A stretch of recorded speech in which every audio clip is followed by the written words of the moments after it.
Have you been wondering if you need or even really want to give up sugar?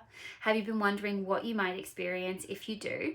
My name's Kate Holm. I'm a naturopath, nutritionist, and one of the experts here at I Quit Sugar. I'm going to answer a few of those questions today. Now, the range of symptoms that people can experience if they do have a sugar addiction are so varied.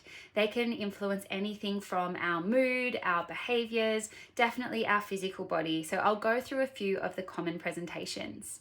Definitely from that behavioral perspective, and I can put my hand up here as well, I've been there.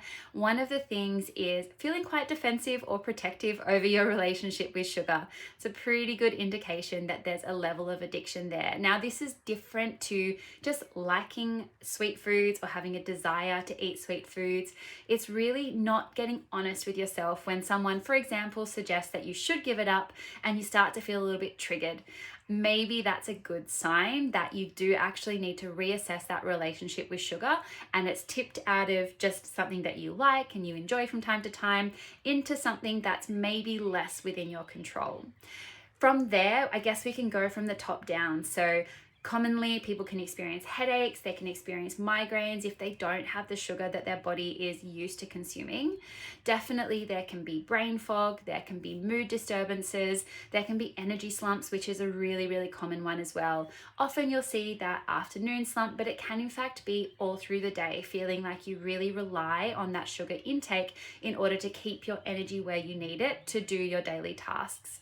Gastrointestinal complaints are another really common one. So this can be anything from bloating, reflux, alternating bowel motions, but also something that we can't see, which is imbalanced microbes within the gut as well. So we know that the gut is really important for basically all areas of our health. And when we're eating a lot of sugar, it can be feeding those microbes that we don't necessarily want in high levels and suppressing the microbes that we really want to be there in larger populations. From there, people can experience hormonal complaints, and I'm thinking reproductive hormones, but also things like your thyroid, your adrenal hormones, even your resilience to stress can be influenced by the amount of sugar that you consume. From a reproductive perspective, women can have either absent menstrual periods, prolonged menstrual cycles, they can have heavy periods, painful periods. A whole range of symptoms can pop up there. And that's not to say that sugar is the only thing at play, but it certainly can be a layer that's complicating that health picture and aggravating some of those underlying presentations. Skin complaints is another thing that shows up really commonly. So anything from acne to more of your inflammatory skin conditions such as eczema or psoriasis, they can definitely be influenced as well. Part of that does come back to the gut as well, and the microbes that are involved in regulating our immune function, as well as just that microbial balance all over the body that we have. There is such a huge range of things that people can experience, and that's only a few of the really, really common ones.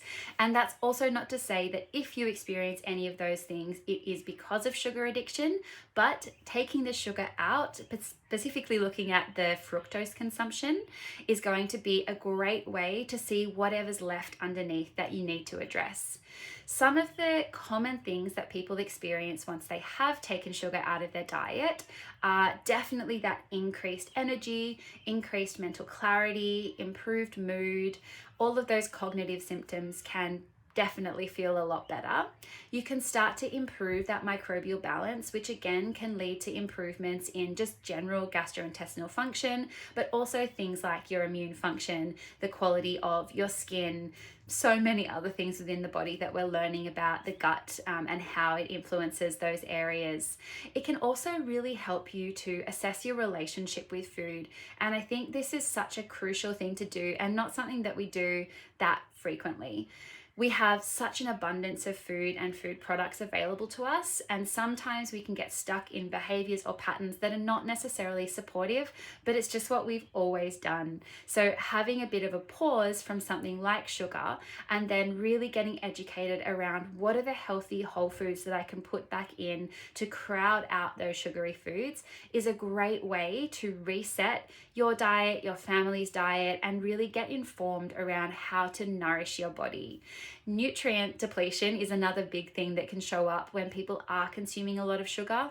We know that it depletes crucial nutrients such as magnesium, our B vitamins in particular, and while we can get these through other foods and supplements, if we can take out the thing that's causing them to become more depleted than they already are, then that's a really great way to nourish our body and allow our body to maximize the nutrients and the beneficial effects of the foods that we are in fact consuming.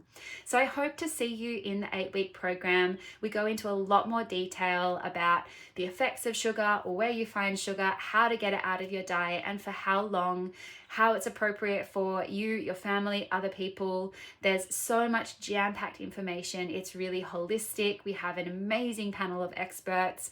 It's going to be a lot of fun. I'm going to do it too. I definitely need the additional support and accountability. I am not immune to all of the feelings about sugar. I definitely have a slippery slope in my relationship there. So I very much look forward to seeing you in the 8-week program, and I can't wait to chat to you more.